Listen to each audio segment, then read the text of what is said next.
Ready? Yeah, I'm ready. Are we on? We're on. Fox News and CNN, now that the election is over, I think every day they should call themselves the Trump sign shit networks. We have a paper. Was any other president on camera signing shit more? No. They're lucky he's this egomaniac who loves cameras because, I mean, everything he does is on fucking camera. I cannot be his son. Oh, my God. Last night I did a benefit show. There's a great club, The Stand, that I've been playing a lot more lately than my beloved Comedy Cellar. I love it so much. But I play The Stand just because, I don't know, it's more convenient and Aziz Ansari doesn't take my spot every night. A kid who literally was, praying at Ramadan at 3 years old. While I was in my third year at fucking getting laughs at the Cellar to the point where people forgot they waited online in a blizzard. They're in a fire hazard bathroom and they're paying $15 for a quarter's goddamn motherfucking light. That's what I was doing while he was at Ramadan with the family. And who else? I can't say. Let me tell you something. People say these. You know what? It's not Aziz's fault. He's a good guy. Well, I'm stretching it. He comes in there and sits in the corner. It's so standoffish. It's so like fuck you. People like that. I won't even lump myself in this category because again, I'm not a comedian. I am a con man. I said, let me try to con this. What if I didn't go to Northwestern? What if I have no training, no money? I was a long fucking shoreman. I'll just go to New York and try to get on stage. I'll wing it. Bombed a lot. Then all of a sudden, I wrote a song parody about the show Cheers being about a gay bar called Queers. Catapulted me right to open mic nights. The end of the song is you. Here's the end line. When I look at his ass, I lick my chops, and all the bar stools have no tops. You want to go? Everybody knows you're gay. Yeah, good stuff. I re-sang that. I did that the first time I ever did stand-up, July 12th, 1987. November 9th, 2006, I re-sang it at Carnegie Hall. How many people can say that? Not Dan, that's why he's not laughing. We'll get into Dan later. Anyway, so, again, it's not his fault, this kid. It's my fault. I've become a bitter old prick. I've become Alan King. Sarah Silverman had a great joke. I was there the night Sarah met Jimmy Kimmel because we were all roasting Hugh Hefner. That's the night we roasted Hugh Hefner. Jimmy Kimmel hosted. By the way, was fatter than me back then. Look at the clip. And he calls me a hippopotamus. But I knew then Jimmy is a great host. And is able to be phony in front of Howard just enough to go to Antigua. And listen to Howard's gym stories and seem interested just long enough to say I love cats too. Yeah. So Jimmy hosted, but Jimmy, obviously I'm busting balls. A brilliant host. I can tell you, he's not a stand-up comic, but he could be, of course. Delivers jokes brilliantly. He's likable to no end, but that's not all he has. He's a good comic. Great interviewer. I had a lot of fun on that show when I was allowed on it.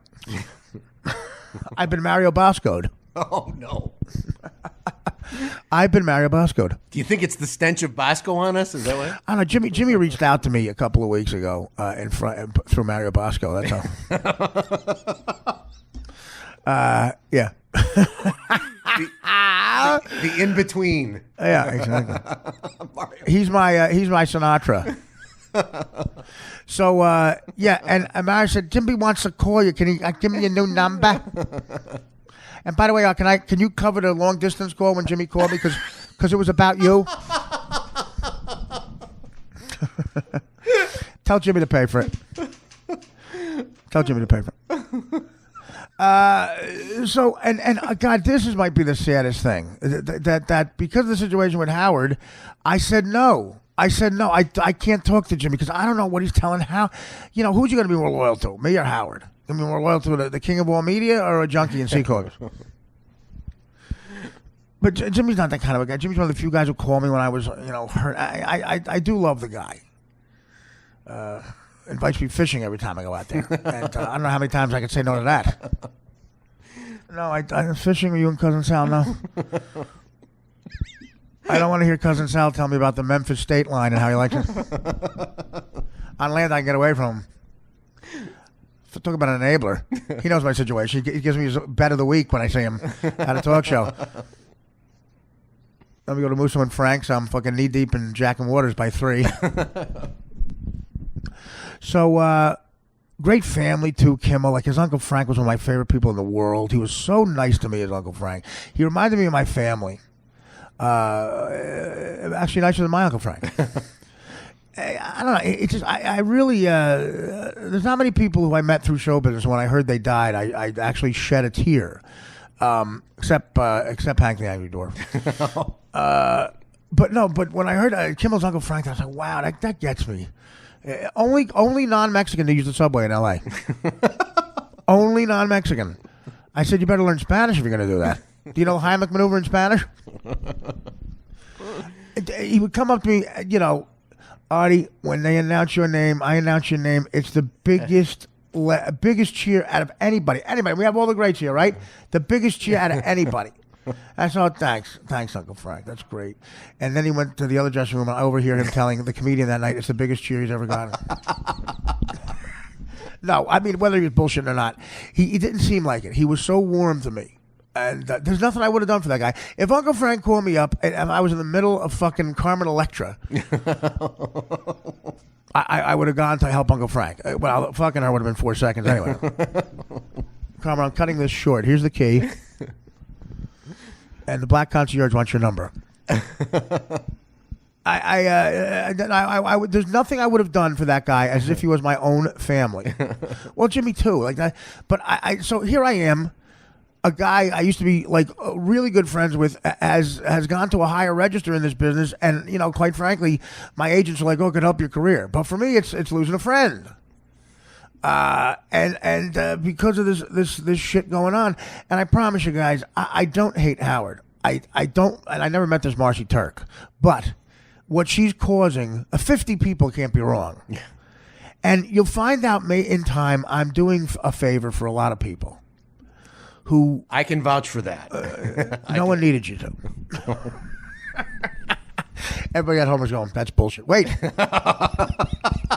Is that Dan? You also vouched for the fact I wasn't going to be on the Simone show, you say.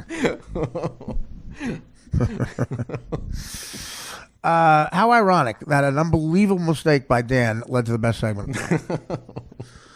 So, and I said, I don't give a shit anymore. I'm 49 years old. I have diabetes. I mean, what can I never thought I'd make 60. 60 is going to be in the blink of an eye. And when you're 60, it's really over. Like, this HBO crashing show is so amazing for me professionally. When I tweet out stuff that I love Judd for and Pete and stuff, and, people on Twitter, and rightfully so, I do the same thing. Why don't you get a room and shit? And why don't you go to Joe Matarice's comedy class? Oh, wait a minute. It sounds like you did. Were you using the mic technique when you did that? I can't see it. So, I get it. It sounds sappy, but, this podcast is not show business. I'm doing something my neighbor, who, is a well-paid plumber, can do. So this is attached to the mainstream. What else? The book, I guess, but it's the book business. I have a book deal with a big-time book company because my first 2 were bestsellers. That's right. If my guidance counselor really isn't dead, is listening. So I guess that's all right. I've made 500 grand harder ways. That's right. You hot chicks that are listening, who thought you had Marin on. And okay, the book, the big stand up. I do stand up at all the big. Actually, I'm banned from the Improvs. Oh, God. I might be banned from Zanies. If I'm banned from the fucking Yuck connection. Actually, they have stops on subways. They call them the comedy stops. That's going to be Dan's nickname because when he talks, the comedy stop. Oh, God. Dan's the comedy stop, not the club. The actual stopping of comedy. Just please don't tell me you're banned from. That's the one that I want to go to with you. Yeah, well, why don't you just say that I never want that city. Let's just bleep that out. Really, you got to bleep that out. The town, because I don't want the guy to. Oh, okay. I never say the exact city. Yeah, the guy. One of the guys is dangerous. They both might be dead or in the jail. Dan's referring to a place where one of the funniest things ever happened to me. A guy picked me up. Let's just say it was in like Butte, Montana. All right. And a guy who played for the Royals never said anything about them. Jesus Christ. You said this on I the didn't. podcast. I never did. Yes, you do. You said it on the podcast. All right, let's not say it again, Dan. Okay. Arguing with me. Jesus.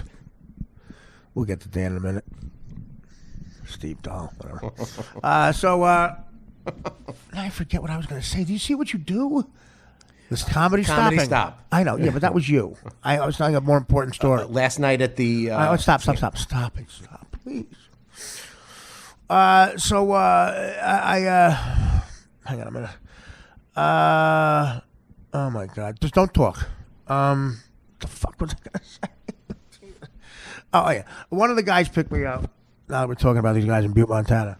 One of the funniest things. Instead of sending a car to the guy at the airport, so as I get ready to do one of 8 shows from Wednesday to Sunday, some of the shows had 2 people in them. And I've done that before. When there's 2 people in the crowd, I sit down at the table with them and try to make them laugh and pick up the check. Which means I'm always down $50. So the guy picks me up because he's cheap instead of sending a car. He's got an ankle thing on from court, like the cops, which means he can't leave the county. If he leaves the county, that thing goes off and a SWAT team comes by. I'm like, what the fuck did you do? Just calm down. What the fuck did you do? And it always starts off the same. He goes, okay, Margaret Cho was headlining. Enough said. I couldn't get a certain guy on the phone. It always ends up with me saying insulting shit in a shitty Asian accent. No, fuckaroo. No, fuckaroo. I'm sick of hearing impression of your mother. Could you imagine? She claims to be like intellectual, Margaret Cho. She does the hackiest shit on the planet. Even complaining about hacks is hacky at this point. She does the fucking. You take like female comedy. They really want to get started here. Like I could name like 3 comics who are unknown to mainstream people, to some people, but they're sort of famous. But like Bonnie McFarlane, Rich Voss's wife. I'll give them credit as a couple too. Voss is one of the funniest fuckers on the planet. He's so fucking funny, Rich Voss. Mostly off stage, but no, I'm kidding. Fucking with the crowd. I mean, there's no one better. And Bonnie is so smart and funny, and she's fucking hot as hell. And they have a daughter who out-funnied me one night at the table. She's 7 years old. She beat me in Scrabble. I did that thing that got your nose. I fell for that till I was 14. She goes, oh, yeah, you have my nose. It's attached by membranes. Okay, shut up. It's like I was in medical school. Their daughter's funnier than me. Yeah, Bonnie, why isn't she jetting to the fucking top? Why? Because she can't be dishonest. She can't be phony. She tells people they suck. And Rich Voss too. Why isn't he there? I'm trying to think of a word that rhymes with lisp. But see, this is the stuff you could say in front of Rich's face because he's a man he's got a sense of humor. He'll come back with a joke about me. Stuff that Patrice wrote, but him.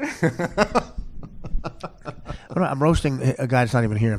That means I miss him. I love the guy's. He's like a kid I grew up with, in other words. And Bonnie's like a kid I grew up with who was insanely hot and funnier. And then there's like she's Margaret Cho. The world knows. They don't know Bonnie. Why? Because someone's not white. I was saying right, by the way.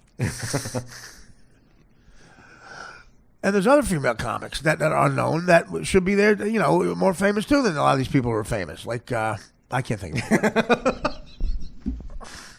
There are a couple of black chicks, though, that have middled for me. Middle means, being, middle means not, they don't want to blow me. No, middle means they call racist when I'm moving on them.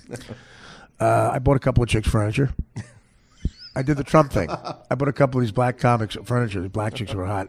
Not because I wanted to fuck them. They needed furniture. Oh my God. You don't have a crib? You just said you had a crib. Oh, that means my whole apartment. Oh, sorry. Your crib needs a crib? Do you realize a black person, an adult, could die a crib death and it means their whole apartment? That's officially the funniest joke I've ever thought of. The funniest joke I've ever thought of was that one. I should drop the mic. I should drop the mic and walk away, but I have a drug problem. And I bet the Broncos. That's hilarious. An adult black person could die of crib death because it's their whole house they die in. P. Diddy could die in a huge mansion and it's crib death.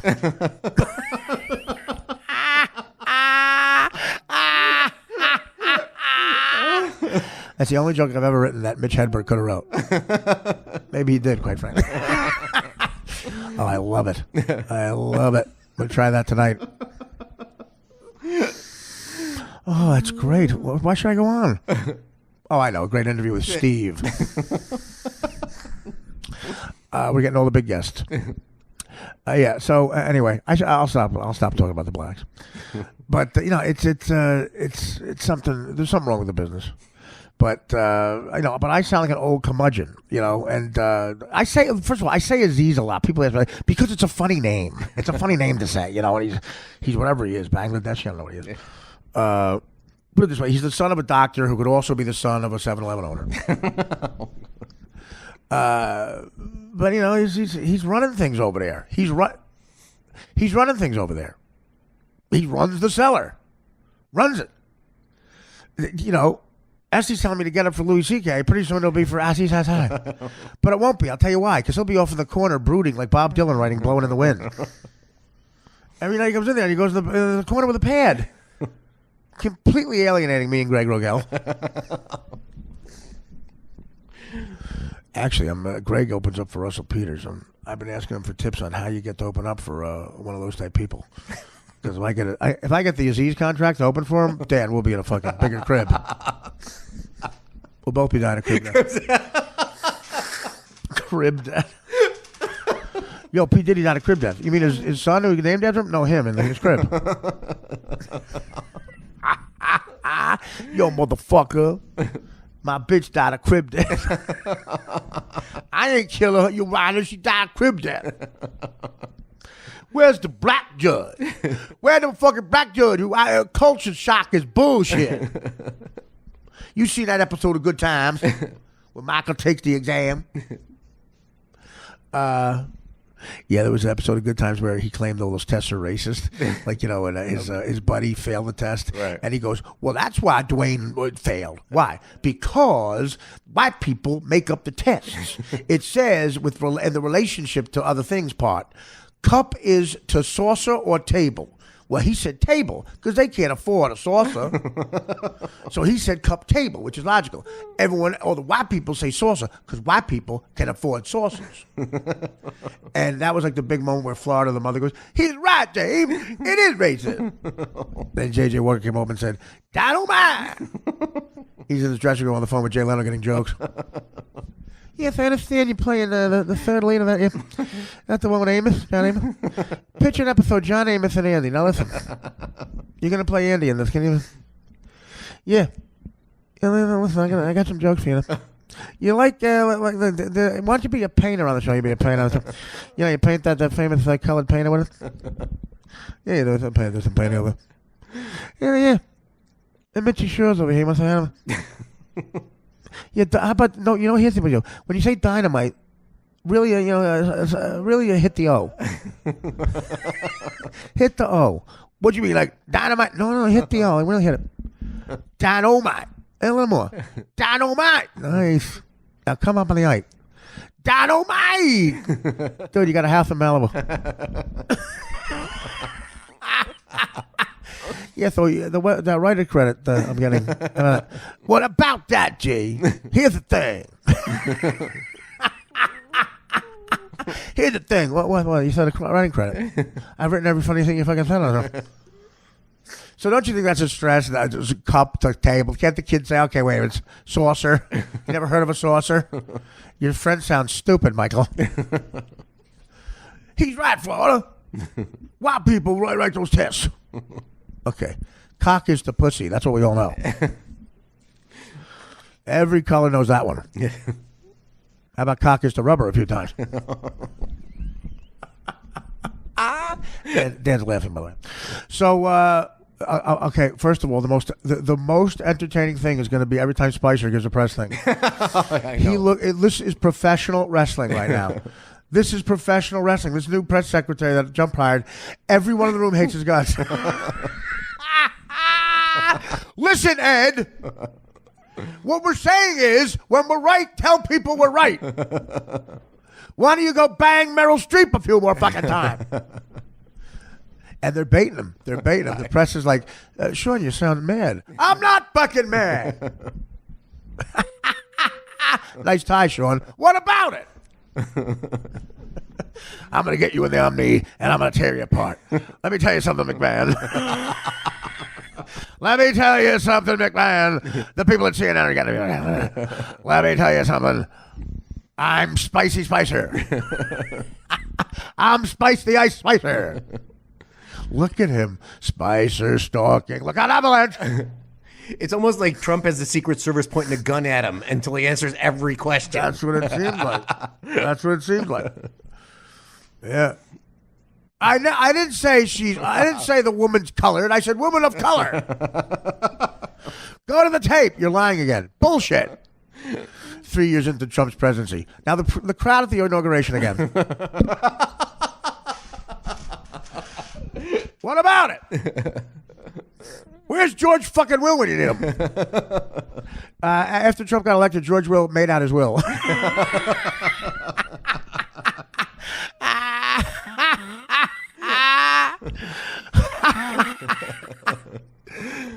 Juan, what was the guy's name on Juan? Juan Williams? Yeah, Juan Williams. Where's Juan Williams? He died of crib death. Yeah, we found him in his home. He got replaced by that fat guy on Ritalin. Oh, that's so fucking funny. Crib death. Oh, man, I love it. I'm starting to love it. Hello, Fresco. This is, everybody covers this now. For the next 5 days. You see, here's what, CNN's going to harp on the crowd thing. They're trying to get something on Trump. Guys, the grabbing pussy thing didn't stick. No kidding. The size of the inauguration is going to stick? They got Barack Obama's in there. Oh, Jesus Christ. Why do you think Barack Obama's crowd was bigger? They don't have jobs.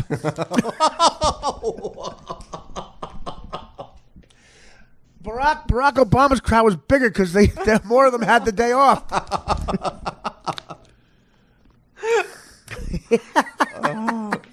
Yeah, I could go to the Trump rally or run my company.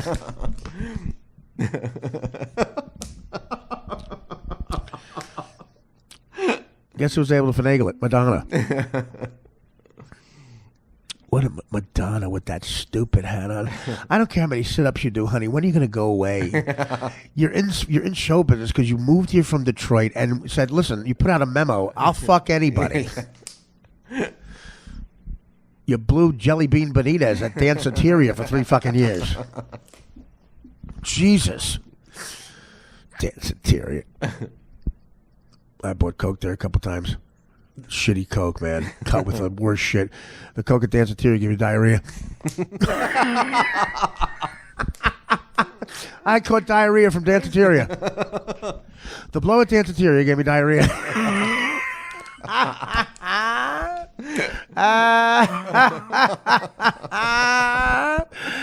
Oh, Madonna looked blinded. Yeah, so you know about politics, right? Right. I guess you do. That guy Richie got out of that fucking quick. And so did her son. Exactly. You're like, give me my boy. Give him a boy. Madonna's got that gay brother. You don't want him around him. We have Madonna's gay brother. I'll have a cock in his mouth before you say Jack Robinson. I didn't say that. Paul Newman did. Here's questions from the liberal media. I swear to God, 3 straight times. Okay, Sean, let me get this straight. So at times you're going to tell the truth. What? So you're saying sometimes you'll be telling the truth? Okay, good. No, fucko. Here's the truth. Your tits are sagging. You people are unbelievable. Nice tie, Dick Lick. Where'd you get it? All right, that's it. You're out of here. Yeah, Madonna's singing at the fucking show. Okay, and Ashley Judd. Oh, my God. By the way, I figured out the most liberal person. Ashley Judd Apatow. Judd, I love you. It was a pun. I had to go over. Check Twitter. I might be off the tour. And I know how to blacken up Pete Holmes. Pete Larry Holmes. That's what.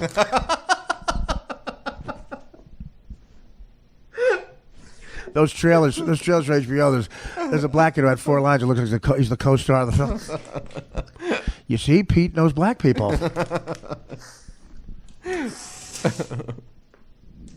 I love Pete, and he's smarter than me, and he's funnier than me. But you know, and he's always very nice. He's different than me in every way. It's a 180. But he would do this thing we laughed about at the end, where like he kind of like gave me compliments. I'm in the movie Dirty Work with Norm Macdonald, and early on he said, "God, my father and brother love that movie." And I go, "Really?" I go, "Thanks. That's nice to hear." 8 weeks later, when we're getting to know each other, he goes, "Yeah, my brother and father they love stupid comedy." Oh God. Excuse me? He didn't say that. I'm reading between the lines. I'm an erotic mess. Should we cut out Ashley Judd Apatow? He's funny first. That's why I like him. What's good about having like politics? I don't have any opinion in this. I think, but some people look at me because I look like me and I'm uneducated, so I like Trump or something. And the good thing about seeming stupid to people is, like, when Judge sees me, he doesn't even care about it. We just laugh and have a good time because he goes, "Artie can't possibly know anything." We don't have an opinion. How can you argue with someone with no opinion? I do have opinions. You know what? They were both assholes. I've said it before and I'll say it again. Judd Apatow is now my friend. I don't know if he knows that, but yeah. I don't know if he's telling someone that I dinner with Bono that, but he's the best guy, and that's it. I am a guinea from Jersey. Like fuck everything. I don't care whether you like his politics or not. Guess what, Dick Licks? He gave me a job. He's a good man. So's Pete Holmes. So in other words, they didn't hire only an actor. I'm a bodyguard for them. Nobody gets near Apatow or Holmes when I'm around. They're putting food on my table, and that's not inexpensive. They're buying all the Hawaiian Punch that Dan picks up. So ironically, they're feeding me and killing me. A fresh direct TV bill. Yeah, exactly. Exactly. So, he's a good man, Apatow. He's very, very, very good to me. It's one of those things where I don't know. I mean, he read my books, which is nice. When a guy like that has your books, you are flattered because, yeah, he's an educated. He probably read them in 2 minutes. Like, it's probably like reading graffiti and crayon on a bathroom. But he appreciates the stories, and I won't get into it. But he did an amazing job co-producing the Good and Dow Strawberry, Doc and Daryl documentary. It was 30 for 30, unbelievable. Did Gibney do that too? Yeah. Yes. God, that Gibney guy, what a talented motherfucker. Yeah.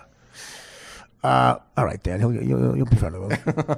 No, he really is. He really is. He's one of the few directors I say to Dan, and Dan doesn't roll his eyes. That's not true. You know how many times sarcastically Dan says, Martin Borsese? Yeah, I saw Dracula, Francis Ford Coppola.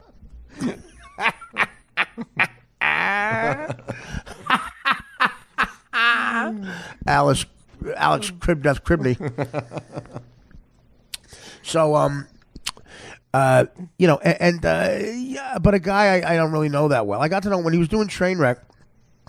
Which, by the way, like God bless Amy, man. I tell you, she was opening for me and Dave Attell technically in Minneapolis, and I mean, she didn't just jet past us career-wise. It was like a zenith. You got to do the work too. She's not only talented. I mean, Apatow gives these people, opportunities, but he tells you, look, here's what you got to do, and you got to go write a script. Amy went and wrote a fucking script, and so did Pete Holmes. He wrote 8 scripts. Well, number 2 is based on something over there. But, That's impressive. Like if Judd said, "Okay, I'm going to make a movie with Artie Lang," they'd announce it, and then it's one of those things in show business you just never hear about again. Like everything Howard's done outside of the radio show. Like the rock and roll high school movie. Howard Stern interview. Howard Stern the high school years cartoon. Stuff like that. And I don't have the work ethic. And, Judd would say, I lead the press conference, and Judd would go back to the 42 projects he has while raising a family. I don't know how he does that, man. And he has a wife with a big career, too, who's smoking. Holy shit. Her middle name should be I Am Nada. Her middle name should be I in no way resemble. I in no way resemble Leslie Mann, of course. Her middle name should be Whoa. Leslie Whoa Man. And then you just would never hear about the project. And Judd would call me 6 months later. Have you started on the film yet? Oh, yeah. Well, here's the thing. I did a weekend at the Funny Bone. I was starting on it, but my middle act, Kid Dave with the guitar, I think he stole it. He's going to write it. Where are you right now? I'm at Senior Frogs, having lunch with Kid Dave. You know what? I don't know about John. I got the last check for the deal. Thanks. Up front. I got my health benefits this year. Good luck in Hollywood. I'm going to move to obscurity land. So it's impressive when you find somebody who's good at something and has the work ethic and doesn't have a drug problem. That means success. Howard Stern. Howard is a genius, insane work ethic, and no dope. Judd the same way. Bruce Springsteen. You getting the picture? Mario Lopez.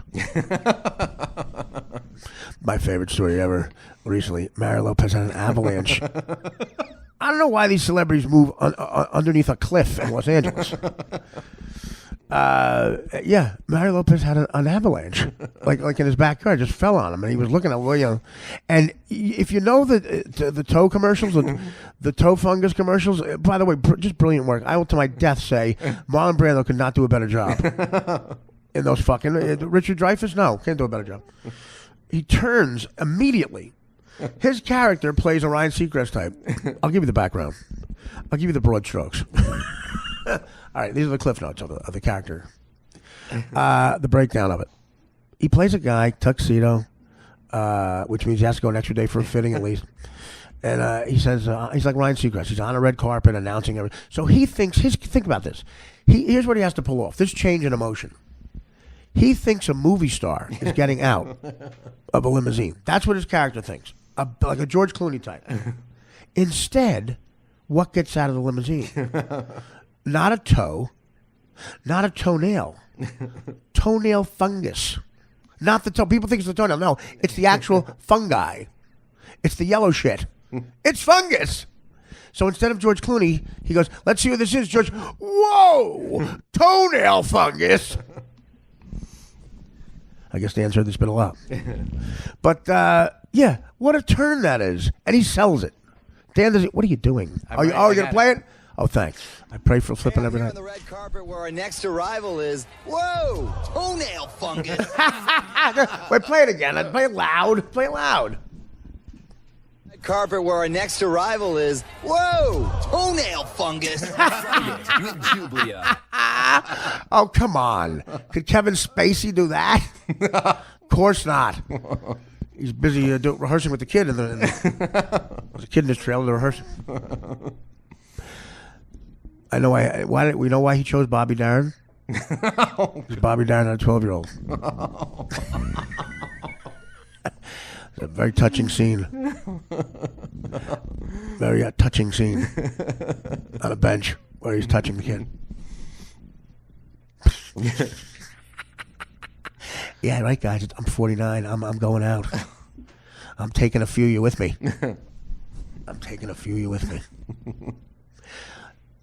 I heard Howard had sour shoes on talking to Dan Patrick. Dan Patrick, by the way, I don't work there anymore, is an idiot. He's an asshole. He's a huge, huge asshole. A couple of those guys who work from the Dan ads. And Chris Long thought he was funny. Our boss thought he was very funny because Chris knows funny. And Chris, by the way, very funny guy. He could have been a comedian. And look, the comedy audience. If you're hungry for that, there's still time. I think he's a young man. He tells us he's a young man. And he was hitting on my sister all night. Very funny. But Dan Patrick, huge dick. And you want me to verify that one too? Well, no. But I hear a lot of rumors, so put it this way. If you're a girl at a bar with him, because remember, guys, Mark Grace is not always around to carry you home.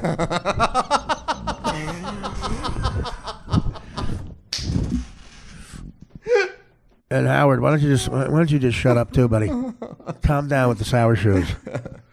Because you're dealing with a crazy person who does not have a signed confidentiality agreement. Thanks for all those times I called you, Howard. After I stabbed myself, and you were really touching. So nice, so nice. I could cry.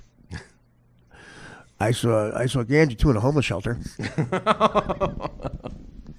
You want his number?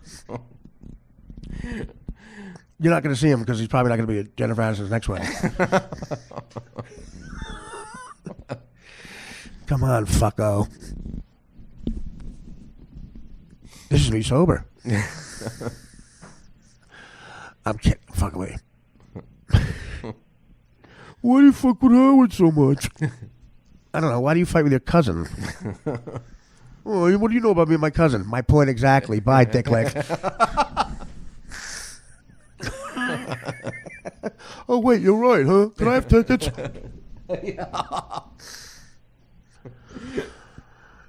I don't know. I don't even know what I was talking about originally. I just know this. I'm doing a podcast from my couch.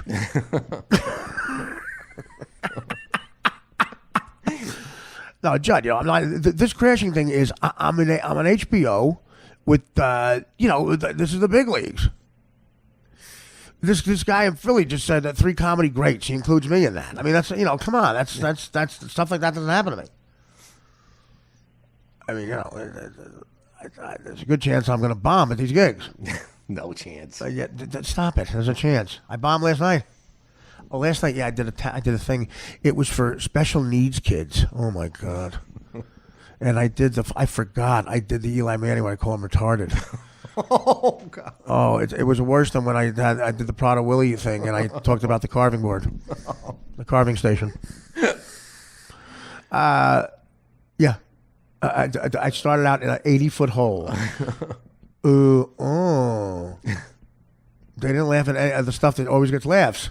Then at the end, I was self-deprecating. I call myself fat. They liked that. But then at the end, I said cunt. Oh, God.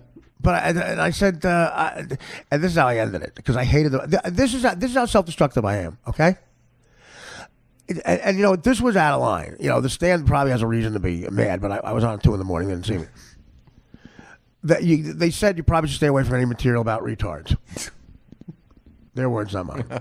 And I said, okay, and I have this Eli Manning thing. That was in my... But I used the Eli Manning... The Eli Manning thing is an old bit, but I use it to get into this new thing I do about his brother, Cooper, which really kills. So I tried to do that, and I called him a retard. Oh. I think these people have retarded children. Oh. Or children who have quarterbacks with Super Bowl rings. Oh. And it was like an audible, oh. And you heard women go, asshole. And really bad.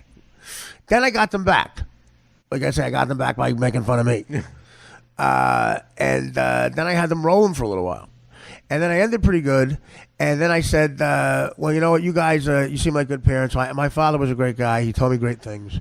And I said, when I was in Little League and I struck out, he told me I was swinging like a cunt. Oh, God. Which is true. And usually kills. Nothing again. Nothing. And I got so mad at them. And this is why I'll probably die broke. I said, guys, I didn't say retarded cunt. Oh, God. True story. And the long pause, and then the MC went, Artie Lang. See him in Crashing. Tonight I was in Sucking. I have a weird thing about me now where I don't care. Look, I mean, with Howard, don't be afraid to say anything. I don't know anything, first of all. Stutter and John said you want to write a book. I go, there's no smoking gun on Howard. I never saw the guy do anything real wrong. Like he's like a huge gentleman off the fucking air. Like really polite. People say he's anti-women. What are you kidding me? I never saw a guy nicer to broads. A real loving relationship. I never saw him cheat on anybody. He was a good friend for a while. Until I became a junkie who fell asleep and came in late. But, and even then he helped me. He helped me for years. And then what are you going to do? I was on my own there. So I go, John, what do you think is going to get you a book deal? Like, they want to hear you walking on Howard fucking Heather Locklear. That didn't happen. He goes, remember the one time I threw up on his car? Yeah. I go, John, so that's not a good enough story. Why? Why? Because Mackenzie Phillips wrote a book where she admitted her father fucked her. That is the conversation you had with him almost verbatim. Yeah. Verbatim. Right. Mackenzie Phillips barely got a book deal, and her story was she had a relationship with her dad. A relationship. Her and her dad could have been in Love Story. Her dad was having sexual intercourse with her on the road. Do you want me to say that again? Your story's going to be you threw up on his car once? First of all, Howard never knew that. Do you think Howard washes the car? One time Howard was driving his car and asked me, what kind of car do I have? True story. Only time I saw Howard drive a car, he had an Audi A8, and he always had the number wrong, A6 or A5. I go, Howard, what do you care? Just be funny on the radio next Monday. Let Ronnie worry about what car you have. I said, Howard, we're in the limo, just pretend. No, but he had his old house that he rented in Southampton, had where I stayed, and literally I was in the end, like I had a hotel. I could have stayed in that room forever, like a hotel. And he wouldn't have known me. But only time I ever saw him drive, and he drove to the helipad that's on his property. He had a helicopter that was on the rental property that they didn't figure this out right. That when the helicopter landed, it blew all the pool furniture. It's the only time I ever saw Ralph's hair messed up. It's the only time Ralph ever wore a belt that didn't match his shoes. But, everybody was disoriented, including Calvin Klein, who was next door, falling into the ocean with a Chardonnay. What a cool time. He drove very like he does everything else. He drove very good, very cautiously. He doesn't break the rules, Howard. That's what he always said. He goes, I don't care if there's a camera on every fucking corner. Put it there, NSA. I don't do anything wrong. Artie, do you care? Absolutely. I care. I care. I still care. That's why I said, John, what are you going to make? You're going to have to make shit up. I know. Well, you got to just don't even finish the sentence, John. I got a book deal. I shit my pants in a pig outfit on coke. What are you going to match that with? One time you ran out of beer in Massapequa? Well, I'm a stutterer. Okay, well, yeah. I said the title should be like you're trying to start a sentence. You say ... The John Mullah, then ... That should be on the cover of the book. Problem is the rest of the book will suck. And I was angry before. I got nothing on Howard. I don't know. Again, he was a good guy to me, but I don't know why he just acted like such not treating people well. And I think he got brainwashed by a con artist. That Marci Turk board, first of all, guys, she's a grifter. She's a con artist. And she hit the mother load. Yeah. She infiltrated a billionaire who's the most famous guy in the history of media. She's like his right hand, whatever she is. Honestly. And I would tell this to Howard's face, but I don't have permission from Marci. Is that on air too? Does Fred? If Fred says something on air to Howard, does he need permission from Marci? Every day, Robin, before the news, Robin goes, Marci, so I can do the news to Howard's face? Let me check. Sorry. This is headquarters to base. Headquarters to base. Is Gary near my office?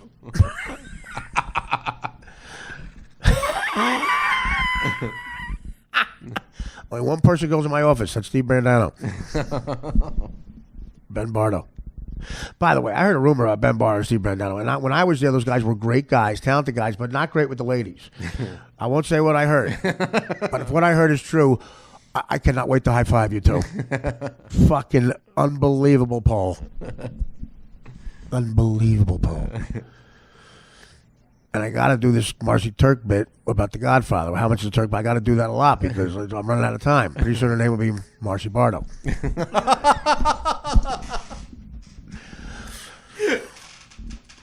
Yeah.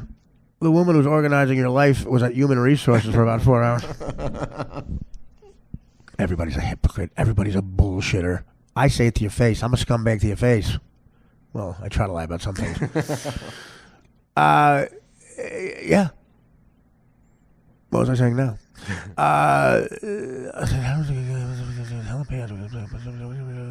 What was I talking about? We started off talking about... No, I'm talking about... we can't go back that far. Anyway, whatever. Thank you, Judd. Thank you, Pete. It's amazing. Ashley Judd Apatow was on it. But Ashley Judd went out of her mind. Out of her mind. She was... What was she trying to talk? Like in tongues or something? Or like one of those preachers or something. It was just weird. There's Hitler on these streets. There's... God. I hope she dates a black guy and dies of crib death. I was saying, well, Mario Lopez, if he uses that acting technique with the avalanche, he could save lives. He could save lives. Like, he's at a barbecue with his friends. Who I saw him all work for, the phone company. Hey, guys, how do you want your burgers? Whoa, avalanche! He could have been great for King Kong Bundy. Bundy stalking. Whoa, avalanche! But what if he's such a pro? What if he still has his lines from the commercial in his head and fucks up, and nobody looks back? You guys, whoa, toenail fungus! You said toenail fungus. That's why we got hurt. Toenail fungus doesn't slide down a fucking...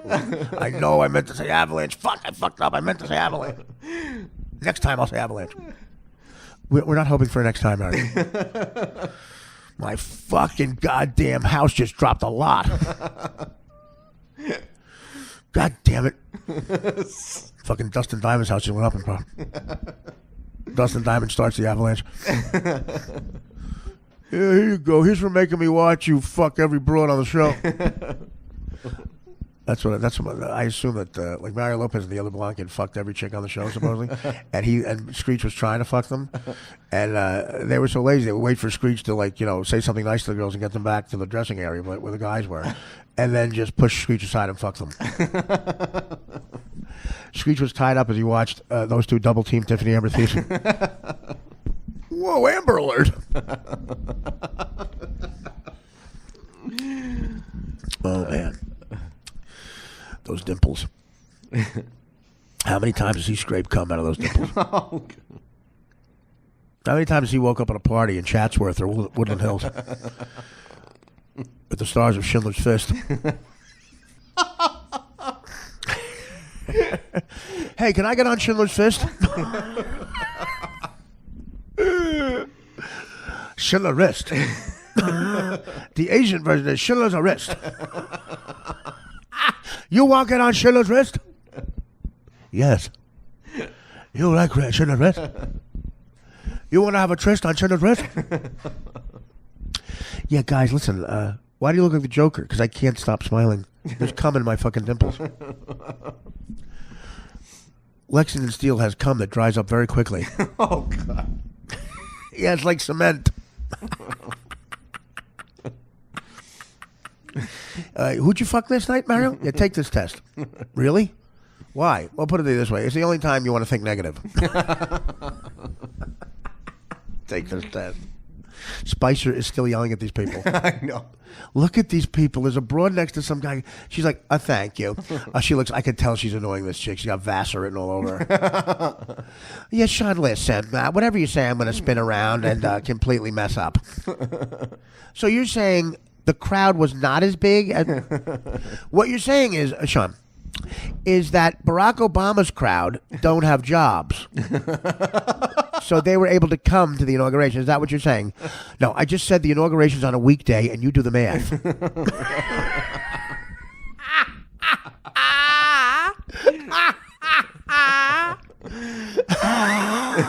Bikers for Trump all got off.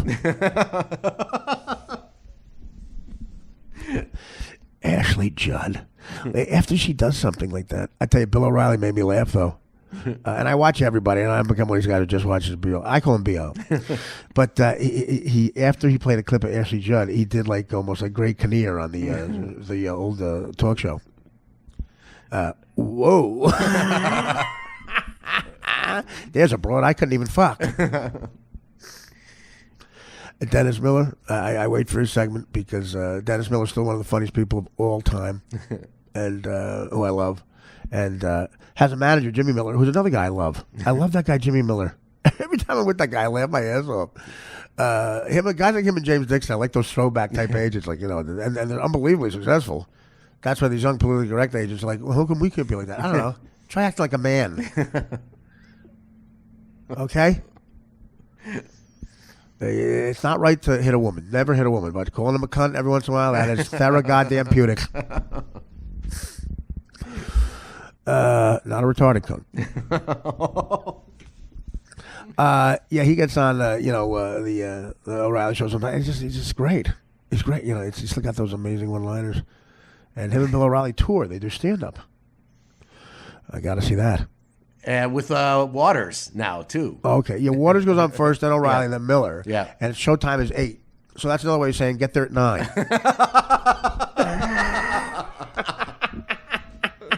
Get there at 9, take a 20-minute shit. Start walking to your seat when you hear somebody say, ladies and gentlemen, Den.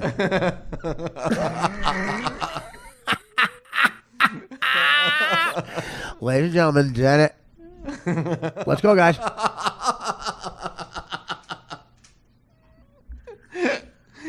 Oh, my God. Waters. You know why he's like Flint, Michigan? He's a waters that make you sick. Waters that make you sick. That should be his nickname, Flint Waters. What an asshole. Rich kid, smug rich kid. Telling George Will what's right. God, George Will has to hate him. And Bill O'Reilly does the thing where he has the stench of wanting to be a comedian, so he uses just the last name. Like Sandler's Bay. Like he goes, anyway, Waters. Gutfeld's here. Anyway, shut up, Gutfeld. What do you want, Carlson? What do you want, Carlson? Yeah, you're not at the Friars Club. You're on a show, people. You're on a show that's interrupted by a catheter every fucking 5 minutes.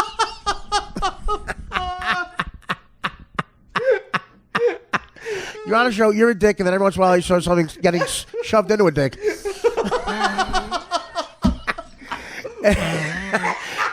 That's what Fox's lineup should be at night. Dicks interrupted every once in a while by things getting shoved into dicks.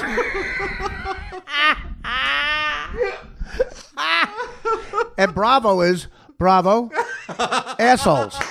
Interrupted every once in a while by things getting shoved into assholes. I gotta take a leak. And again, I'm probably the only talk show host who has to ask this question. We're definitely taping the show.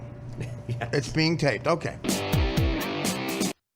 Hey guys, what's up? It's James Flippin, the editor and sometimes sound engineer for the show. Been a while since I was in studio, but for those of you who listened or watched the Artie Lang show and before that Nick and Artie on DirecTV, you may recall a guy by the name of Steve. Now, Steve was a huge nemesis, probably the biggest rival in terms of callers, and really, I guess, anybody for Mike Bichetti while at the Artie Lang show. Maybe Gino Bisconti was a bigger enemy of his at that time, but for sure, Steve, who for some reason I remember as being from California, but apparently in listening back, he identified as from the tri-state area or something like that. When Artie gave out his phone number over the weekend, and everybody and their mother started calling him, and everybody was trying to get in touch, randomly, they reconnected the phone, and an old friend called. It was Steve from, I guess it's actually Pennsylvania, but Steve updated us on some of what's going on with him right now, what it was that he was doing back when he called the Artie Lang show on DirecTV. And I got to tell you, it just gives me the warm and fuzzies, because when Steve would torment Mike, in terms of things I laughed at on the show, of course, you know, the weather segment that Bichetti did absolutely killed me, but the Steve calls were absolutely insane. And later, after the podcast is complete, I'm going to queue up some older clips for you of when Steve would torment Mike on the show, and also this other woman who called up and called Mike delusional. Don't call Mike delusional, because he will absolutely lose it. Sadly, some of the stuff I had is edited in a weird way because we were on, you know, FCC regulated radio and stuff like that. But anyway, here's Steve from the tri-state area joining the show, and after the podcast, I'll queue up some of those older clips. Steve, turn this mic up a little. Damn, my mic. My mic. Yeah. Hey, Steve. Hey, what's up, Artie? What, you're in the car with your mother? Yeah. Can she hear me? Oh. Now, do you have any other children? Well, what can I call you? She has a daughter, yeah. Me and her. Now, what can I call you, Mrs.? Can I call you something? She can't hear you, but I can tell her. Or I could. Oh, all right. Mrs. Rooks, I guess, or Mrs. Alio. She goes Okay. by many last names. How old is your sister? She's 27. Now, She's what- very successful, not like me. I was going to say. So my question to her is. Oh, you're all She's right. older than you. You're all right. Listen, my question to her is, what do you think she did differently with you? Here, you can ask her. Hey, Is this really Artie? Hey, it's really Artie. How you doing? good. How are you? My favorite thing is when people ask that as if I'm like Tom Cruise or something. Believe me, I'm free a lot more than an average actor. Now you have a successful daughter, right? Yes, she lives in New Orleans. She's a teacher. Oh, yeah. that's great. That's so she's doing God's work and it's successful. It's good. Now you have an unsuccessful son. Yes, I have a deadbeat son that lives in my basement. Right. He's not 21 yet, so. Now, Okay. now, do you see that? Do you see anything on the horizon changing? Yes. What did you do differently with him? I don't know. I don't know. No, I because wish I knew. so in other words, you have one child who's teaching in New Orleans, a beautiful city, teaching children, and now and this time and age that cannot be a more important job. And you have another child who teases Mike Bichetti. And by the way, here's what I will give you: he's very witty. He's funny. Now, Yes, he is. He entertains us. He is. He's funny. Now, my mother would have said the same thing about me at that. How old is Steve? He's 20. He's going to be 21 in April. Oh, okay. Yeah. So he's young. He's young. At 20, I was still very bad. Me too. I would trade some stories with you, but not with, you know. Well, listen. So he's got time then. I thought he was like 26 or something. No, he's got a little time for him. I'm going to put his ass out. How is he doing at Harvard? Is he in college? No, he just made it. He just graduated high school. So At 20? No, I mean he barely is what I'm saying. He didn't like school, so he wasn't going to go on to college. Oh, so 2 years ago he graduated high school. Yeah. Okay. Yeah. Now, okay. Well, you know who else was bored in school? Einstein. Yeah. He was. Absolutely. Yep. Bob Einstein, Super Dave. That's right. No, but so he seems smart. He seems funny. I think I would nurture his wit, his creativity. do. I really do. I'm not pushing him to do anything. And tell him, different people have different goals. Some goals are modest. That's right. Some people dream of hearing you've been approved for Harvard. Other people dream of hearing you've been approved for weight loss surgery. Yes. Yeah. I've achieved neither dream. What'd you say? He loves you. I mean, you're the best. Everything you do. He made me watch Dirty Work. Anywhere you are. Can I say something? There's the problem. Next time someone asks you that question, say he loves Artie Lang. No, yeah. I'm touched by that. I really am. Listen, I love him. He's funny. He was responsible for a lot of laughs on my direct TV show, and also the suicide of Mrs. Boschetti. No. Oh, I know. I was worried about that too, burning the house down thing. I said, I don't know about that. You should. Well, he's growing up in a time where I don't know if I'm responsible for this, but comedy has become mean. Especially those roasts on Comedy Central. I've done a couple of those, and you worry. But look, your daughter's a school teacher, and he's an ne'er do well. It'll be fun. But maybe he'll work. Maybe he'll work for me one day. I like this. Maybe. Oh my God, that would be his dream. Oh well, maybe we could talk about that. Absolutely. Okay. I didn't know he was only 20. And meanwhile, can I come stay on your couch while I teach him how to work it? Yes. Are you guys local? Are you guys local? We live in Elk County. Okay. I don't know if you know. What's that? Pennsylvania? Yeah. Oh, yeah, okay. It's Pennsylvania. It's close to Bradford. We're in between State College and Bradford. Oh, okay. All right. Are you near where Bam Margera hits everyone who was friends with a whipped cream bottle? Yeah. Right. Yeah, That we're part. We're definitely rural. Yeah. Are you Amish? No. But there's a lot of Amish around. You couldn't be because your son's personality is electric. Oh yeah, that's true. I could be. Well, you're a very sweet woman. I'll go back to Steve and I'll try to talk him out. I'll try to talk him out of the house. Okay. Thank you. You're very sweet. Nice Thank you. talking to you. Nice talking to you. Let's intro who Steve is. Yeah.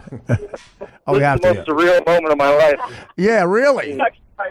By the way, is your father alive? Because I think I'm on. Yeah, you come live as Uncle Artie with me, huh? Is your father alive and kicking? Yeah. And they're still married? Yeah. Oh, there was a really attachment between me and her. I think we were. But he's a truck driver at night. You can be nighttime daddy. Guess what? There's not a lot of truck drivers that I can beat up, so I'll stop. By the way, nighttime daddy seems a little too like that. Like there's a few of those. It sounds like. You can be nighttime daddy 3. Where are you guys driving to? Is she taking you to college? No, more like taking me to jail. No, stop it. I gotta go get a pair of faggot eyeglasses. So she's taking you? Yeah. Do you have a car? Yeah, I do, but she doesn't trust me to drive. Well, listen, this sounds exactly like the relationship with my mother. Right, Dan? Yes. Yeah. Yes. Well, the first time I left the house, I was 26. I had to go out to do Mad TV. This is true. No, I was 27 when I got Mad TV. I left the house for the first time. I get into my apartment in L.A. I'm getting dressed to go to work where I got to read like 15 sketches for a network. And I realize I don't know where you buy shampoo. I call my mother and go, where do you get shampoo and stuff? Go to the CVS. She mailed me shampoo for the first month. Yeah, a couple pizzas. Yeah, well, listen, I had she did. Well, you remember that story? For my first birthday in LA, my mother sent me 5 Sicilian pizzas in bubble wrap. Oh, and the UPS guy was so pissed off. And my apartment in LA, it looked like bubble wrap and crumbs.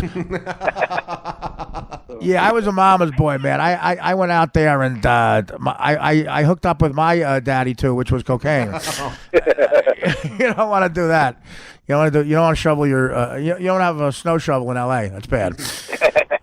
But no. So what about this? Do you want to pursue a career in comedy? Is that what I'm hearing? Well, I mean, I don't have any other skills, so why not?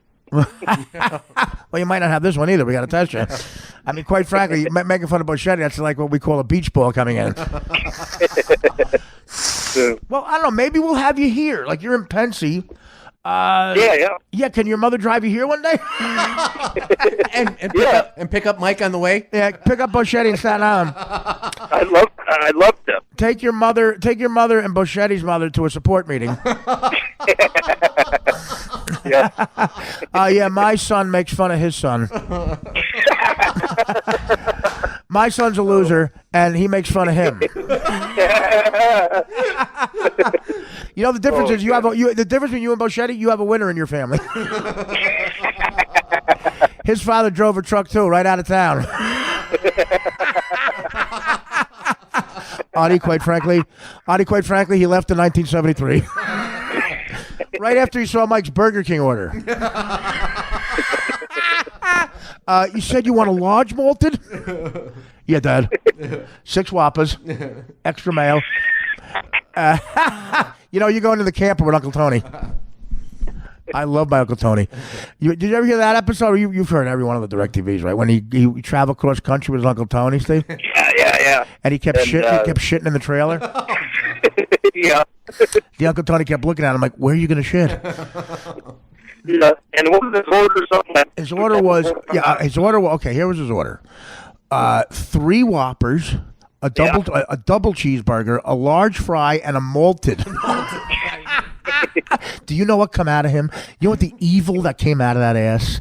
Even at 20, like they're in a trailer with him, and they're in a trailer with Omen, the Omen kid who shits. And so, you know, Linda Blair throws up on you, he shits all over you. Well, yeah, dude. One time I was real hungover and I ate Burger King 2 days in a row. I clogged both toilets in the house. Well, why does your mother tell that story about you? She calls your sister. Guess what Steve did? Wow. I know one of your students is valedictorian. That's great. But guess what Steve did? I'll give you a hint. It involves 2 Burger King orders.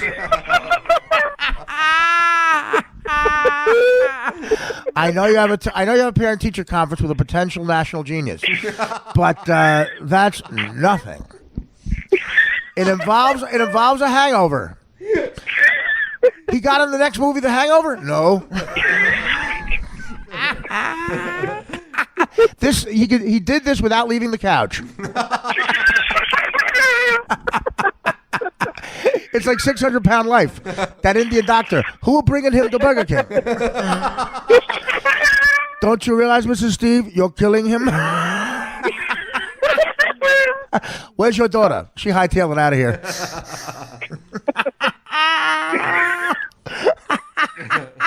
That's great. That is fantastic. Yeah. So you're in the Amish country there. Why don't you marry one of those broads? Because to her, you're a winner. Like, guess who has a blender?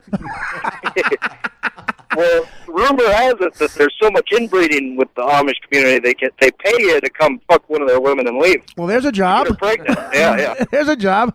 Guess who got a job? Guess who's fucking an inbred girl? Guess who's putting the inbred on the table? He's making a lot of inbred. It's easy to pick up. I fucked an Amish girl once. You know what my pickup line was? Hey, I got a nightlight. When you do the walk of shame, you can see things.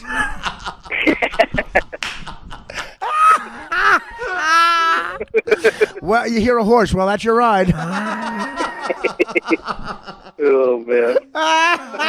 Yeah, my ride's here. His name's Clydesdale.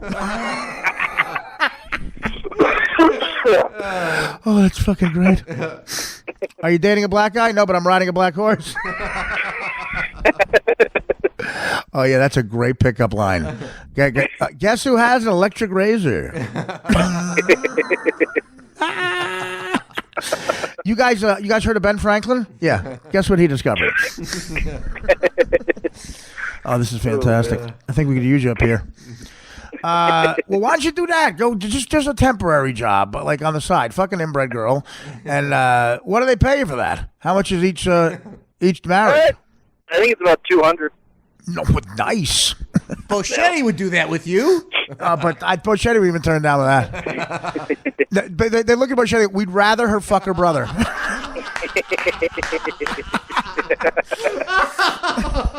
Yeah, listen. We saw the picture you sent of Mike. Yeah, listen. She's gonna keep on.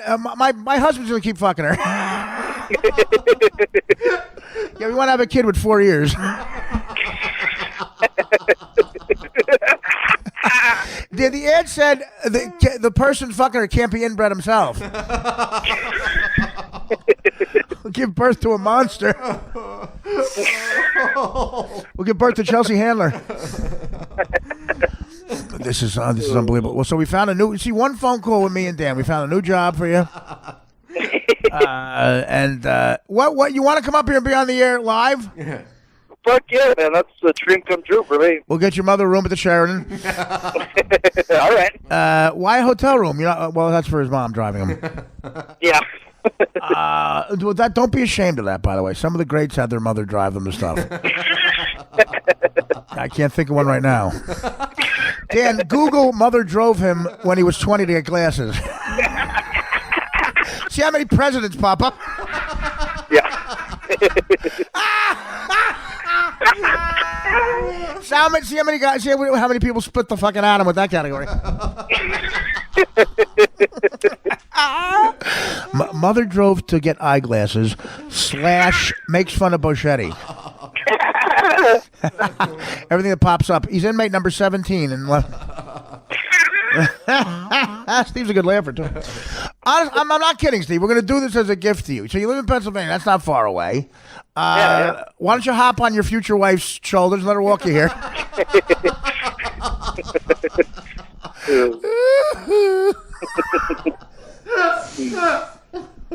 Tell her we're going to watch Kingpin.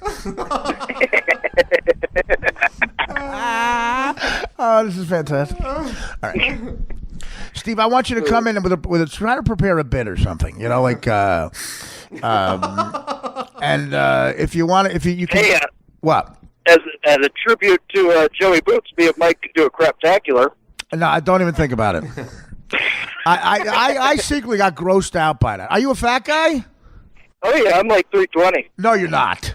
Yeah, I swear to God. Oh, that's why I said. That's why I said to your mother. Some people dream of getting approved for Harvard. Some dream of being approved for weight loss surgery.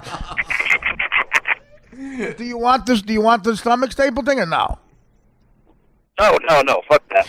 So your mother's got a 320-pound son. My God, you'll be fine though. That's why I love you too. I mean, I'm not 320. But He's the American handsy. He's the American dream. Now what? We're going to a buffet afterwards too. Well, listen. I'm not surprised your father has a job where he's not home all the time. Does your sister live in New Orleans? Because she just said to your dad, just drop me off here.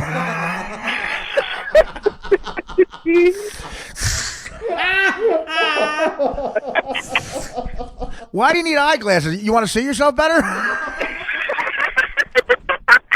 Yeah, that's true. I don't want to see.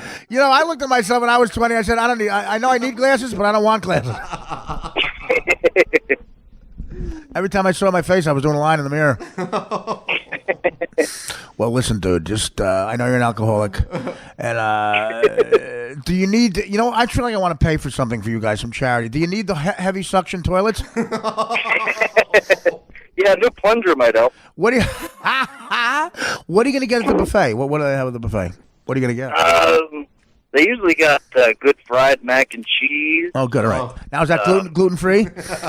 Oh, no, all the gluten. It ain't gluten free. It's just free. They got salad in case some fag shows up. I don't think that's happening. If a fag shows up, he ain't telling anybody. That's what they have. Got a bunch of pizzas and stuff. Hey, you want to play a good trick where it says free buffet? Put the word gluten in front of it. You see everybody burst into tears. What's a gluten-free buffet?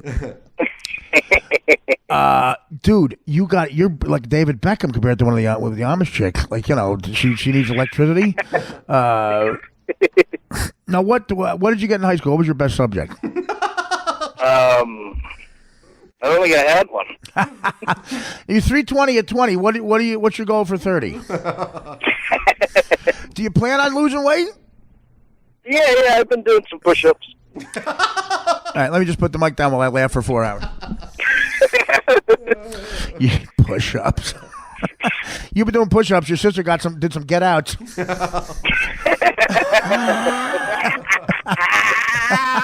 I'll teach the blacks in New Orleans. I don't give a shit. Oh, man. This is fantastic. Your sister's down there. Some student's taking a knife to her. You're taking a knife to a buffet.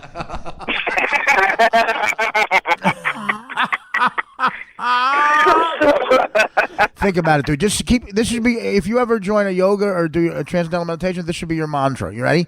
My mother drove me to a buffet, and I'm 20. I'm 20, and my mother drove me for glasses and then a buffet. Why don't you just grab some of the glasses at the buffet and look through them? Oh, my God. I was put on this earth to be an asshole. All right. Well, listen, this has been fun. You got to get up here. What if we send some stuff? You know what? I'm going to buy you some cocaine. You'll be thin in about a month. That's how I did it. That's expensive. That's pale. That is expensive. That's the rich man's absolute. That's the rich man's baby and baby powder. All right. Well, I love you, man. I love you too, man. You might be fatter than Boschetti, and you were making fun of him. Yes. You know, you wanted to burn his house down. You should have been burning the calories. All right. Listen. If you have your sister's number, call her and say she's invited to. No, I want you to make plans with Dan. And your mom, if your mom comes too, that's great. And if your father happens to be delivering somewhere in the 100-mile area. But no craptacular. You don't want me to eat. No. I don't want that. No, at 49, no, I can't do it. I'm just kidding. No, I know you're not kidding. That's true. I'm not kidding. What I want you to do is instead you're going to both take the SATs. You think you can get higher? You get higher than Mike on the SATs. At least you're not a retard. Mike's a retard. I never took the SATs. They didn't want me to. No, you don't want to. I thought the SATs were called that because they were taken on Saturday. You know, you just eat burgers. Boschetti has ass burgers. I got burgers in my ass. No, it's ass burgers. Oh, I misread it. The doctor says I got burgers in my ass. No, Mike, no, that's obvious. So you're gonna do this, Dan? Yes. All right, we are gonna call you. We're gonna call you, and you're gonna come up here. All right? We'll try to get you with Boschetti live. That could be. I'll be able to get security for that. Steve, you're my new favorite guy, buddy. All right, man. You've been my favorite guy for years, man. I fucking love you. All right. Well, try to admire Stephen Hawking or something, or Ryan Philippe. And tell your mom she's fantastic. All right, I'll tell her. All right, and if you guys need seatbelt extensions, I'll pay for those. Be well, buddy. All right, man. Lay off the Mac. Just take the cheese. All right, man. Take care, bro. Bye. All right, you too, man. I love you. I love you too, buddy. I love you too. Well, very touching. Oh, man. Jackpot with the mom. Wow. I hope the mom's not fat. Whatever. She's fat with a PH, the mother. Wow. Well, we got to get him Boschetti in the same room. I don't know about that, though. Basically, you know, for an intro with him, this guy, Steve, used to call the DirecTV show all the time. All the time. We just happened to get in touch with him when I gave out my numbers yesterday. A lot of fun. So he'll be up here. That's something to plug. I just want to mention real quick, Trump, you know why Trump's proving he's not racist? All minorities, they want to be treated like everybody else. That's all they want. Equal treatment, right? But no one treats Barack Obama equal except Donald Trump. Because when everybody white tries to talk about Barack Obama, even when they criticize him, because he's a black guy, they have to patronize him. And that's a subtle form of racism. It's not overt, but it's subtle. It's like, okay, you know, we can't treat him like everybody else. We have to coddle him. Barack Obama's a winner, dude. He's a rock star. He's smarter than all he is. He don't need coddling. And Trump treats him like that. Trump treats him like he's an adult. He treats him like he doesn't need to be coddled. Michelle and Barack Obama might be the two brightest fucking together people ever in the history of Washington. And these idiot fucking Democratic senators like Schumer and everybody feel they have to kowtow to them. Like, well, you don't worry, buddy. We're insulting you now, but we know you're great. He doesn't care. And Trump doesn't either. Trump treats women like that, and he treats blacks, Chinese, his kids, everybody. Like that. He doesn't coddle the Mexicans because they're Mexicans. You're racist, guys. That's the difference. Because you feel Mexicans need to be complimented all the time. You're treating them like kids. Nothing could be more patronizing and racist. That's the irony of this fucking whole thing that these idiot liberals don't see. Trump's treating Obama, Mexico, women, men like everybody else in his life. Equal. You fuck up, Donald yells at you. He doesn't first say, you're great parents. But you keyed my car when you washed it. Now you're fired. No, he just said you keyed my car. Yesterday, at the speech, he was just telling it like it is, man. Telling it like it is. And every time Obama did something that might piss Israel off, Trump does something that might piss her off. I want to be treated like everybody else. When you talk to a white person, like that's what they do, these assholes. Before they insult Obama, they go, look, first of all, I love Barack Obama. Yes. Show me an example where that doesn't happen. Even Bill O'Reilly, these idiots. I love Obama. He's a great parent. Is that all right? Great, very articulate. That's a white guy saying a black guy can speak well, articulate. Used a lot in sports. It's patronizing. But I hate his guts. Trump doesn't say he's a great guy. Because he assumes people know he's a great guy. People know he's a great parent. I just hate the health care that has his name on it. And first of all, let me defend Barack Obama for his attitude towards Trump's policy there. You don't think a politician who by nature, every one of them are egomaniacs, you don't think he's going to be insulted that the first thing Trump gets rid of has his name on it? It's Obamacare. And Trump basically likes the whole thing except the fact that his name is on it. Right. That would be like Barack Obama becoming the mayor of New York, buying the Trump Tower, and the only thing he does is knock it down. He knocks down the Trump Tower, and then he changes everything he hates about it, which is basically the sign. You don't think Trump be pissed off? And then he goes, there's other things he could say that I like a 26-year-old living in the penthouse that has a pre-existing condition of being a fucking loser can stay at home. Yeah. Pre-existing condition too, loser. Guess what Trump's doing? Exactly what they want. Blacks, his employees, whites, Puerto Rican people, women. He's treating them like everybody fucking else. That's what he's doing. You piss him off, you get a mean tweet.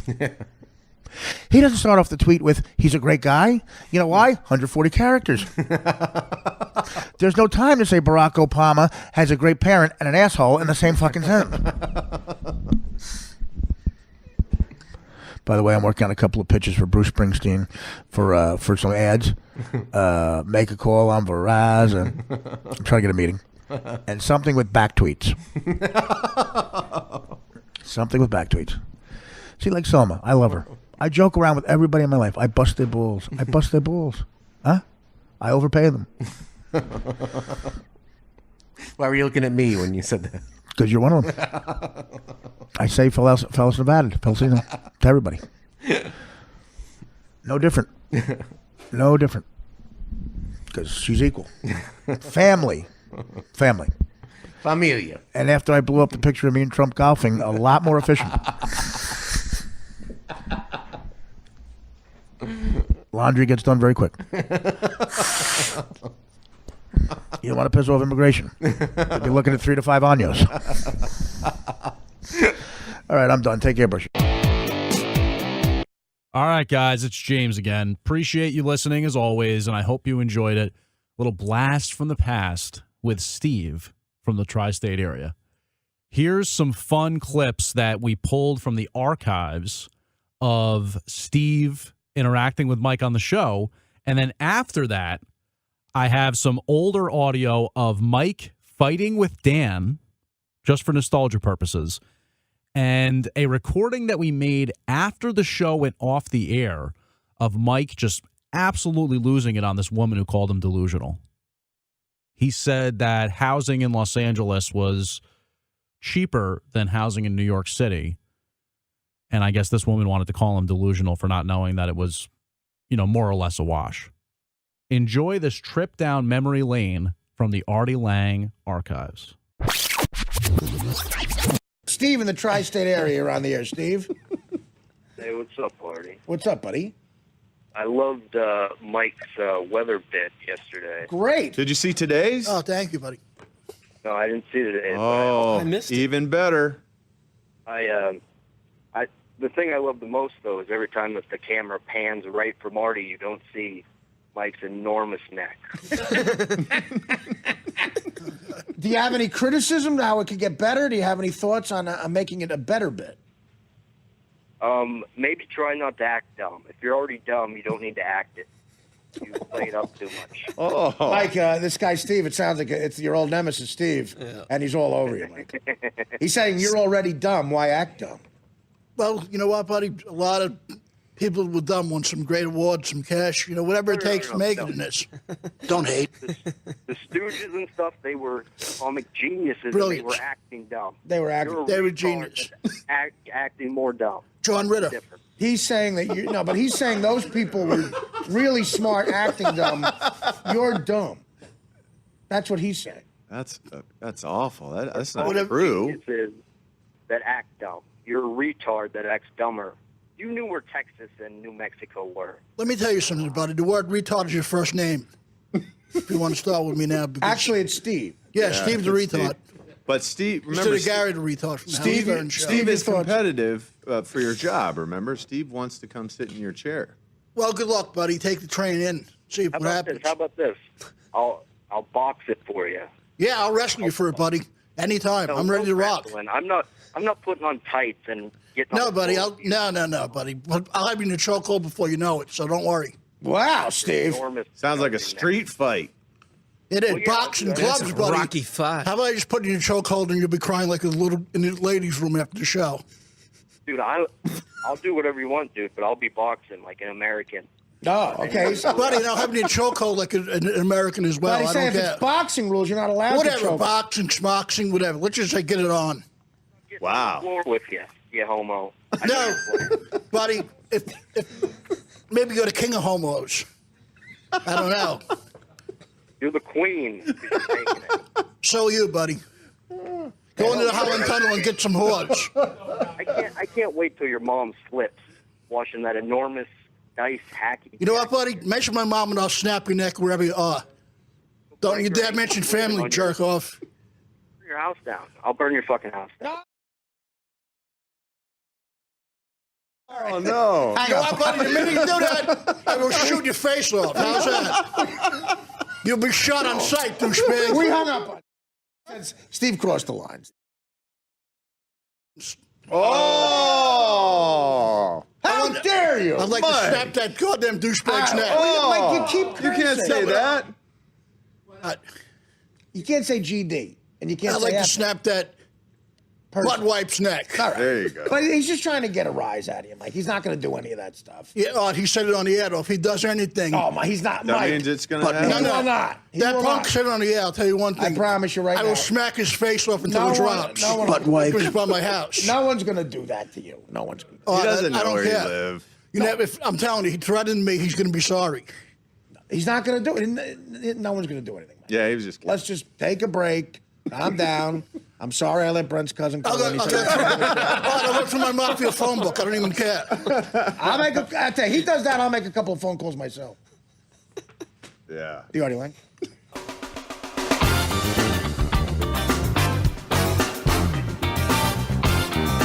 Welcome back to the Artie Lang Show. This is very disturbing, actually.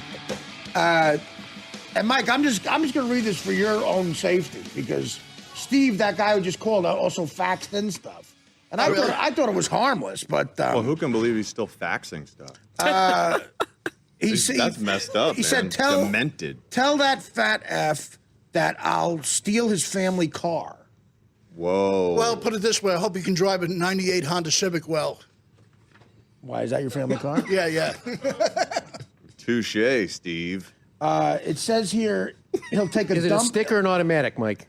You know? It says here, tell auto, then. that fat F I'll take a dump on his lawn. Oh. That's something he does in his own lawn, probably. Could be. Tell Mike his shirts on the show are gay. Oh no. See, Maybe he's a fashion designer. Who knows? Tell Mike his weather bit actually sucks. I was just kidding. Oh. Well, you know what, buddy? Everybody has an opinion in this country, and I guess yours is totally obnoxiously wrong. All right. Loser Rooney. What do Jimmy Hoffa and Boschetti's feet have in common? I don't know. No one's seen them in 40 years. Maybe he hasn't seen his butt, his penis in 40 years. Penis face that he is. Come on. This guy says no woman would ever really like you. That's Except his sister, maybe, if she gives him out in the middle of the night someplace, in an alley. That's all a cracked up whore that she is. Do you call his sister a cracked up whore? She might be. Steve's sister is a cracked up whore. Well, maybe not his sister. Maybe like a couple of his cousins. Mike, you just told him when he takes it to your family, that's out of bounds. Well, and then you turned around and called his sister a cracked up whore. Maybe his first and second cousins are. I don't know if he has a sister. That's Mike, technically still family. It says you could smell Mike's body odor through the television set. That's because he probably has the same body odor, that fat pig that he is. Wait, did he just call himself a fat pig as well? I might have. Yeah, reflexive. The same body odor. Mike, you're in a fight with a fax machine, and it's winning. Not really, Art. The fight isn't over till it's over. All right. Well, there's only a couple more here. If Boschetti had a zit on his face, it'd be the best looking thing on his face. Oh. Well, at least I have a face, you clown. You're saying he doesn't have a face? I don't know what his face looks like. It's probably the other end of his. Is your insult? Your insult is you don't know he doesn't have a face? Who knows what that idiot looks like? He looks like a jerk off. Well, here's a question here. Does Mike have a favorite chin? That's legitimate. That's rough. Whatever. You know what? Though this guy is like a toolbox. He's a Nimrod. At least I have a face. That's probably the best comeback I've ever heard. You know what? His face looks like his penis. That's why. At least I have a face. I mean, that's a guy who's been doing comedy for 20 years. You're fighting with faxes. I love it, though. I like to fight with the inanimate objects. Yeah. All right. And there's just two more here. Mike smells like a dead pony. He should know. He probably nailed a couple of dead ponies in the butt. Yeah. So you're accusing him? Are you accusing him of animal necrophilia? He probably gave a good one to a pony, I'm sure. Necrophilic bestiality. Oh yeah, absolutely. Animal necrophilia. Yeah. This is Steve, Mike Boschetti's nemesis. Oh. Steve snuck in under the radar. He sneaks in a lot of things. You want to box? Like on the rocks, he sneaks under. Steve, you want to box Mike, Steve? Yeah, but my impressions are a lot like his. My voice doesn't change. Let me tell you something, buddy. When you box me, you're going to be going down for the count, pal. Let me tell you something. I want to knock you the hell out. I'll knock you out in the first round. I don't think so, buddy, because you'll have your chin punched off your face. How's that? And don't you dare threaten to burn my house down, because you know what? You'll be crucified on my front lawn, jerk off. So don't threaten against people in the house. Get it? No one heard that. No, he did. He said it last night. But no one heard that on the air. No, they did. People said it. People said it to me, because don't make threats about burning the house down, because you will be crucified on my front lawn. Steve, you wouldn't really do that, would you, Steve? No. Of course not. No, you said it, though. Well, he's kidding around. No, he wasn't kidding around in my book. If you're going to say it, man up then. Come on. You want to come to the city now? I'll take you right out. Yeah, Steve? I will. But you attacked me first. That's right. No, you throw the first punch, because you know why? We'll see what a sissy you really are, jerk off. So you're saying Steve can punch you? Throw the first punch, guys. Throw the first punch. Calm down. He's going to be tasting blood when I'm done. That's for sure. Wait, so you're saying Steve can throw the first punch? He started this. Steve, your thoughts? Wow. Let's make an event out of it, man. Yeah, we'll make an event. Would you? Baby. Hey, you can't say You can't GD. say GD. Because I'm going to tear your stinking face off. Now, would you fight him publicly? Yeah, I would. I don't care, because you know why? I'm tired of jerk-offs like this. All right, I'm Steve. tired of you. You know what? I'm tired of your stupid mouth. You threatened to burn my house down. Piece of dog crap. I'll knock you out in the round, dude. You know what, buddy? He'll knock you out in the round, he said. How about I smack your face in? Mike, you're cursing, Mike. You can't curse. Well, he's bringing it on. He shouldn't even be calling. He made a threat against my house and my family. All right. He did. I don't think it's funny. It's not You can't say GD. I said it, though, John. I don't give a crap. It's okay. All right, you can say that. Hey, Mike. Oh. Whoa. All right, it's funny, though. Calm down. I don't think it's funny. I really don't think it's funny, man. Mike, it's okay. All right, Steve, say you were joking about the house, No, right? I don't care, Rod. All right, we're going to go Come on my house. We're going to break. We're going to break. Calm down right now. Welcome back to the Artie Lang Show. I'm trying to figure out how to tell Mike that our boss, Chris Long, does Steve as a character.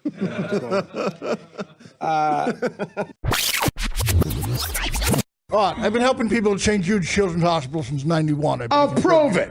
Oh, bringing everything I've sent them. For I sure. believe you. What are you talking about? No, but I mean, it's not that I'm not charitable. How much It's just- money have you sent to them? I don't know. I mean, offhand, I send as much as I can. We get in this argument all the time, and then I ask him the address, and he It's in doesn't know it. Tennessee, Dan. So listen, buddy. Don't be going to my finances. Dan, you know what I mean? It's like I know what I send and what I don't Dan send. claims you don't send anything to Well, how does he know? He don't live with me. I'm glad he doesn't. Believe me. Yeah, no kidding. I'd pay to see that too. What is Dan? Yeah. What is Dan stalking me? I mean, he's come on. It is weird. You're right. is weird. Dan, he's right. What are you stalking him? No, I'm not stalking him. It's just that every word that comes out of his mouth is a lie. Okay, Pinocchio. Let's bring some of your stars from Chicago here, buddy. Man up already. Don't piss Tubby, man. Some of the people you said you're going to stars, you're going to bring here. Man up already, there, Pinocchio. He's going to stink. He's going to stink I you guess out. Jeff Garland wasn't on the show last week, you tub of goo. Who's out there? Jeff Garland wasn't here last week, was he, you tub of goo? Yeah, like you know him, Dan. All right, buddy. Yeah, okay. Let's All right. Okay. pack it up a little bit, Dan. Yeah. What do you know? He's like Okay. his barber started cousin's sister or something, Dan. Yeah, Come don't on. worry. See, this is what you're talking Don't about. worry, the ratings spiked when your mom and your brother were on. Well, yeah, that was our biggest watched show. Dan, Dan, if you say one more thing about my family, I'm going to take you downstairs and give you a good one. But I'm serious, buddy. Don't mess with my family. Keep your effing mouth shut about my family, Dan. I'm serious. Brian, last week, keep your mouth shut about my family, Dan, because I will knock you the fuck out, man. Oh. Last week, a joke that he wrote was, I'm going to kick you in the butt so penises fall out. Well, that's Dan's lifestyle. What can I say? Stay away from the family. I told you. I told you, Dan, please. I think you should take him down. I never said nothing about your family, Dan. Just keep my family out of this. All right, well, I heard him say other stuff about your family. Oh, it's not helping us. Believe me, it's not helping me. All right. I didn't. Well, I just did.